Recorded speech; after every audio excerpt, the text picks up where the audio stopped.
Welcome to UBG Bytes, your shortcut to getting smart fast.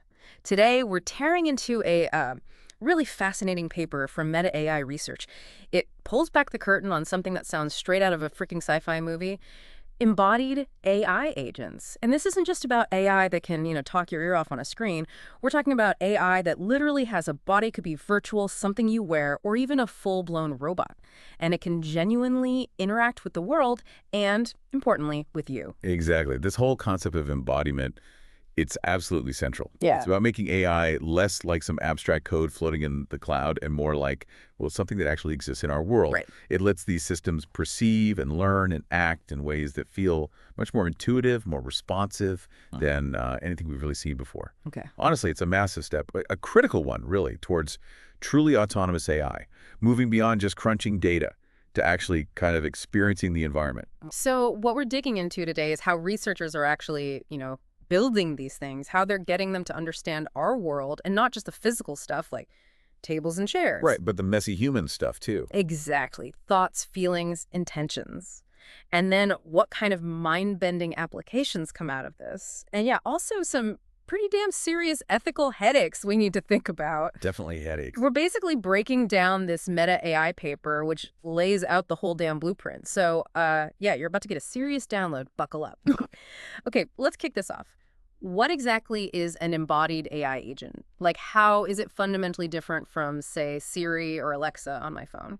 Well, at its core, an embodied AI agent is an AI system that exists in some kind of form, right? Physical, visual, virtual, something that lets it interact directly with users, with its surroundings. It has a presence. It has a presence, exactly. A body, you could say. Right. And that lets it perceive and act in the world. So unlike a chatbot that's just text or even a drone you're controlling remotely, these agents have genuine autonomy. Yeah. They can adapt. They can act on their own. Okay, so brain in a body, not just a brain somewhere else. But why? Why give AI a body? Seems like a lot of extra hassle compared to keeping it all digital in the cloud. What's the real advantage here? Okay, good question. The paper points to two main compelling reasons. First, obvious one, physical interaction. Right. Doing stuff. Doing stuff. Letting AI actually do things in the real world. A robot moving boxes, smart glasses showing you real-time info. Tangible action. Makes sense. Second, and this is where it gets really interesting, I think, is enhanced human-machine interaction. Studies show pretty consistently that when an AI has some kind of body, even a virtual one, people trust it more. Huh. Really? More trust. Yeah. And then there's the future potential, which is huge. The idea they could learn and develop more, like humans do, by actually having rich sensory experiences, seeing, hearing, maybe even touching the world. Like how a kid learns by grabbing things and falling over. Sort of. It's about learning through direct experience, grounding the learning in reality. That could unlock a whole new level of, intuitive understanding. Not just book smarts, but world smarts. That idea of relatable, trustworthy AI that learns like us, that's wild. And these agents, they're not all the same, right? The paper breaks them down into, three main types? Let's start with the virtual ones. What's the deal there? Right. Virtual embodied agents, or VEAs. These are already making waves in fields like therapy and entertainment. Therapy, like AI shrinks. Kind of. Yeah. Think AI avatars that can actually convey emotions, show empathy.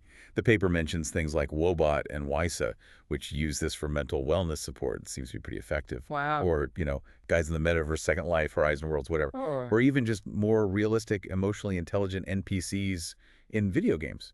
Or AI avatars for film production. So making digital interactions feel more human. Exactly.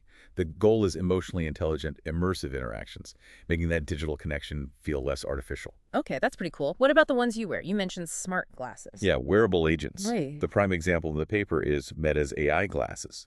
These are super interesting because they offer what's called egocentric perception. Ego what now? Egocentric, meaning they literally see what you see, hear what you hear from your exact perspective. Whoa, okay. That's intimate. It is. Yeah. And because they have your viewpoint, they can offer real-time assistance, like coaching you through cooking a new recipe step by step, Oh man, I need that. or even tutoring you through like a tough math problem. It really starts to blur the lines between your own abilities and the AI's assistance. So my glasses could literally whisper, "No, you idiot, add the salt now," while I'm cooking. That's incredibly cool, but also, yeah, Kind of creepy. Like a digital backseat driver living on my face. Yeah, yeah, it's definitely got that vibe. And then, of course, the big boys, Yeah. the robots, Yeah. the actual physical machines roaming around. Right. The ones that look like they walked out of Boston Dynamics. Exactly. Robotic agents. These are the classic embodied AI. General purpose robots, could be humanoids, could be arms on wheels, whatever. Designed to operate autonomously in messy, unstructured, real-world places. Not just factories, but like homes, offices. Potentially, yeah. Yeah. The hope is they could help with stuff like labor shortages, disaster relief, maybe supporting older adults, or even just, doing the damn chores. Finally. And what's crucial here, the paper really emphasizes this, is that learning through that physical interaction, bumping into things, figuring stuff out in the real world, that's seen as key to developing truly general AI. AI that understands the world deeply enough to handle anything. So the dream is a robot that doesn't just vacuum, but learns my house layout, figures out the best way, maybe even notices I seem stressed and offers to make coffee. Or a virtual buddy who actually gets when I'm pissed off. That's the vision. Huh? That's pretty much the long-term vision, yeah. Okay, let's get into the guts of this. The brain, so to speak. The paper talks about world models. Sounds pretty heavy. What the hell is a world model for an AI? Yeah, world modeling is absolutely critical. It's basically how the agent builds an internal representation, a kind of mental map of its environment. A map? A dynamic map. It lets the AI reason about the world, plan its actions, adapt when things change, and, act effectively. It's the AI's fundamental understanding of how shit works. So it's not just reacting instantly, it's actually building a picture of reality in its head and predicting stuff. Precisely. It's trying to understand the underlying structure and rules of the world it's in. What goes into that map? Is it just objects and locations? Well, there are two main types discussed. First, the physical world model. This captures the concrete stuff. Objects, their properties like shape, weight, texture, spatial relationships, how things move, cause and effect based on physics. Like knowing a ball rolls downhill. Exactly. Or that if you pick up a cup, it's not on the table anymore. Basic physical common sense. But then, and this is where it gets really wild, they also propose a mental world model. Hold on. A mental world model. So the AI is trying to map out my mind, my thoughts and feelings. That sounds like some serious sci-fi shit. It kind of is. The idea is for the AI to capture things about the user. Yeah. Your goals, your intentions, what motivates you, your preferences, values, emotions, Yeah. even complex social dynamics. Why? Why does my robot butler need to know my emotional state? For collaboration. If an AI is going to work with you effectively, it needs to understand you, anticipate your needs, realize if you have a mistaken belief about something, like where you left your keys, predict how you might react emotionally. It's essentially trying to give the AI a theory of mind. A theory of mind for a machine. Wow. Okay, besides being incredible cool tech, what's the actual payoff? Why build these super complex world models? The payoff is capability. They enable much better reasoning and planning. They allow the agent to tackle tasks in totally new environments without needing specific training for that exact scenario that's zero-shot completion. Right. They also make it easier for the AI to learn actively with human feedback and to explore new situations more efficiently.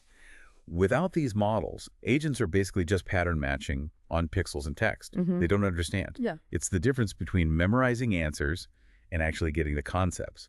And of course, to build these world models, the agents need senses. They need to perceive the world multimodally, like we do. Right, not just see. So how do they do that? We're talking sight, sound. You mentioned touch earlier. Is it just sticking basic cameras and mics on them? Oh, definitely not basic. For image and video understanding, they're using really advanced vision language models.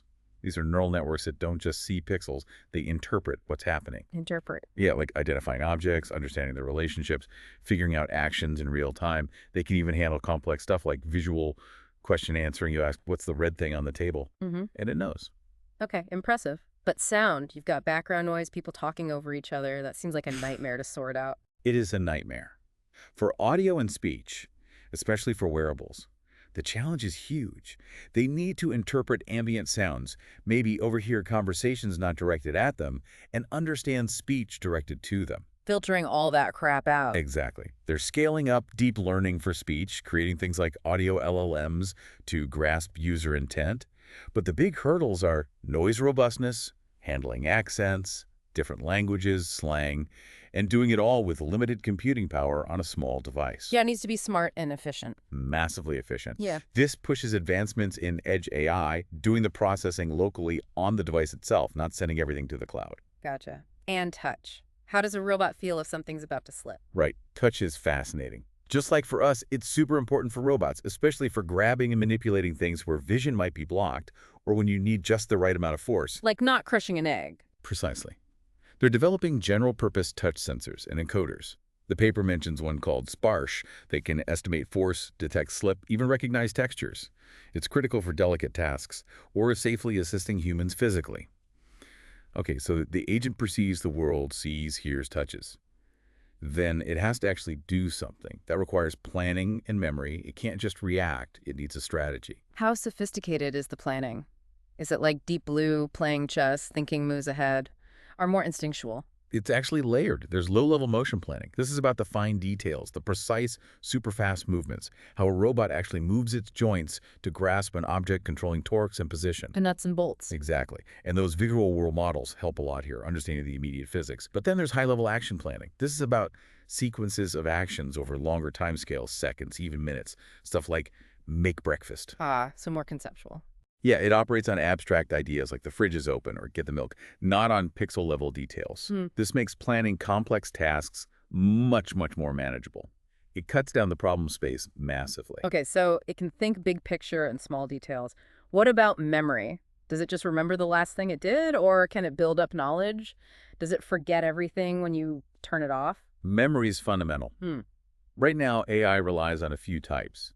There's fixed memory, that's the knowledge baked into the model during training, slow to change. Okay. Then working memory. Think of it like the AI's RAM or short-term scratch pad. Yeah. It holds what's needed for the current task, like a transformer's cache. But it gets overloaded quickly in long interaction. Right, limited space. And finally, external memory. This is like hooking the AI up to a database, maybe for retrieval augmented generation, RG. It can pull in facts, but the info is raw, uncompressed. But the paper says these aren't quite good enough for the long haul, right? There are limitations. Big time. Fixed memory isn't adaptable. Working memory scales poorly. External memory needs processing. The holy grail, really, and a huge research focus, is creating episodic memory. Episodic, like remembering specific events. Like I remember that terrible first date. Exactly like that. It would allow the AI to have a scalable, personalized memory of its own experiences, to enable lifelong training, constantly learning and adapting over its entire existence without forgetting old stuff or needing insane amounts of computation. So it could build up a personal history. Precisely. A dynamic, evolving understanding based on its own unique interactions. That's how you get truly adaptive, intelligent agents. It's how AI could actually develop a life story, in a way. Man, okay, so they're building these incredibly complex systems, bodies, world models, perception, memory, the whole 9 yards. How do we actually know if they're any damn good? What are the tests, the benchmarks? Are they passing? Well, that's where things get a bit sobering. The paper highlights several benchmarks designed specifically to test these agents, especially on intuitive physics and causal reasoning stuff humans find easy. And the results, not great yet. Oh, like how bad? Okay, take minimal video pairs, MVP. Tests physical reasoning using pairs of videos with tiny changes. Current AI models, around 40% accuracy, humans.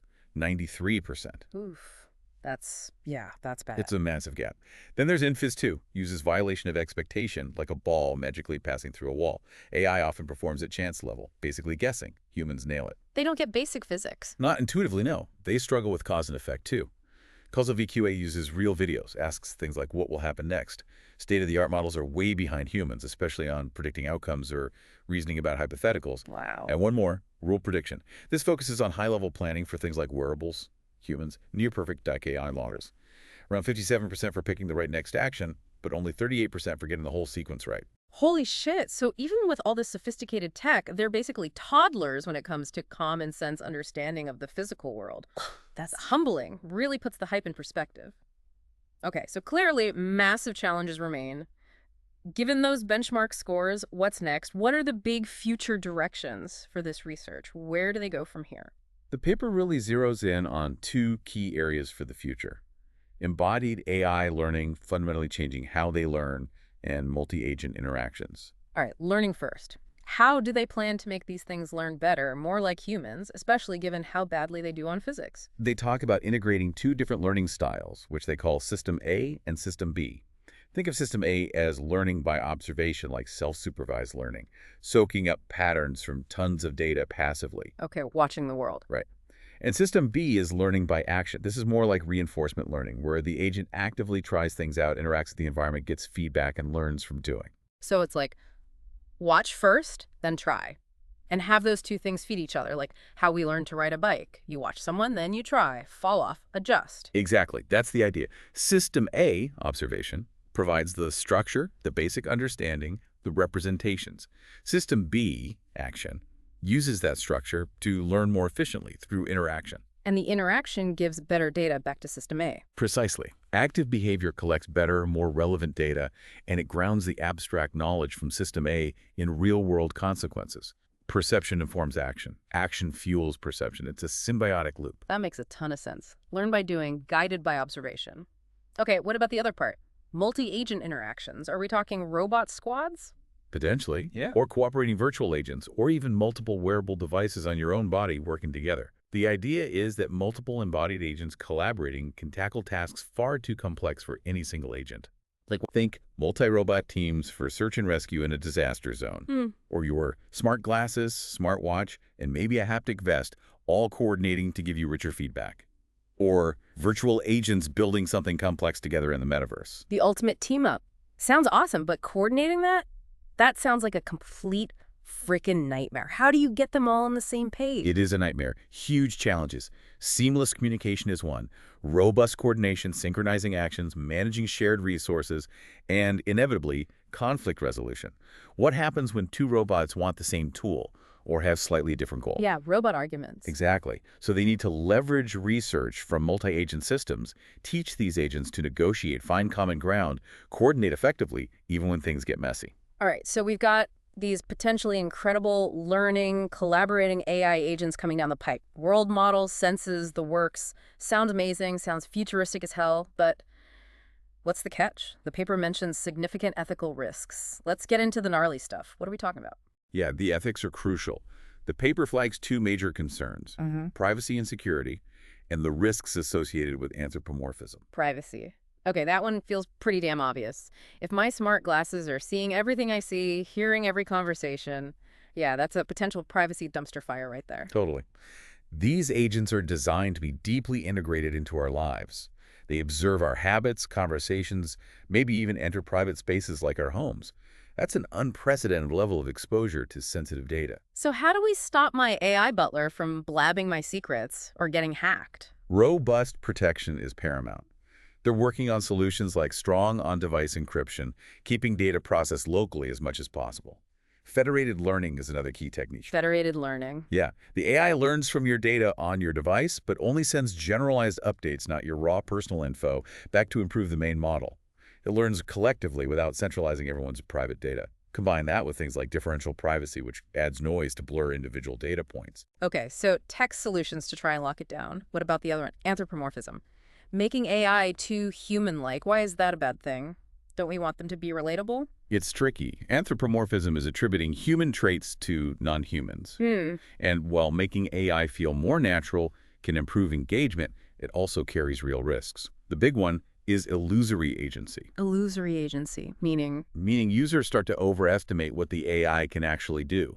They see the human-like behavior and assume human-like understanding or capability, which might not be there.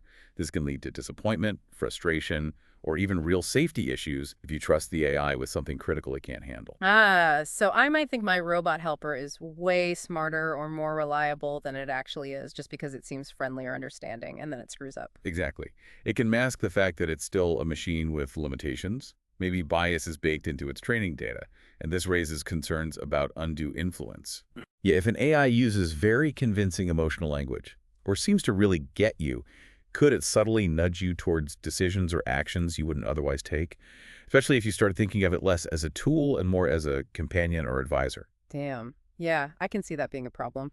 So the paper stresses the need for transparency, designing these agents so their capabilities and limitations are clear, educating users on how to interact responsibly, reminding them it's sophisticated tech, but it's still tech. not a person. So, powerful AI, yes, but keep a clear head about what it actually is. Build trust carefully without creating false expectations. Makes sense. Whew, what a ride. We've covered a ton of ground here. Yeah. Embodied AI agents, what they are, the virtual, wearable, robotic types, the crazy, complex world models, both physical and mental, how they see, hear, touch, plan, remember. And the benchmarks showing, well, how far they still have to go, especially compared to basic human intuition about the world. Right. That performance gap is stark. Hmm. And then the future stuff, learning by observing and doing, multi-agent collaboration, it's genuinely mind-blowing potential. Absolutely. Yeah. But it's clear, while these agents could totally transform how we interact with technology, make it way more intuitive, that gap in common sense reasoning, intuitive physics, it's significant. Yeah, those benchmarks are a real reality check. Even with all this incredible research, we're still very much in the early innings here. It's humbling, really. You know, what really stands out to me from this whole discussion is this relentless drive towards AI that doesn't just process data, but actually understands the world and maybe even understands us in a much deeper, more contextual way. Yeah. And it raises this really profound question, I think. As these agents get better, get more integrated into our daily lives, how much of our own humanity, our own ways of thinking and feeling will we start projecting onto them, consciously or unconsciously?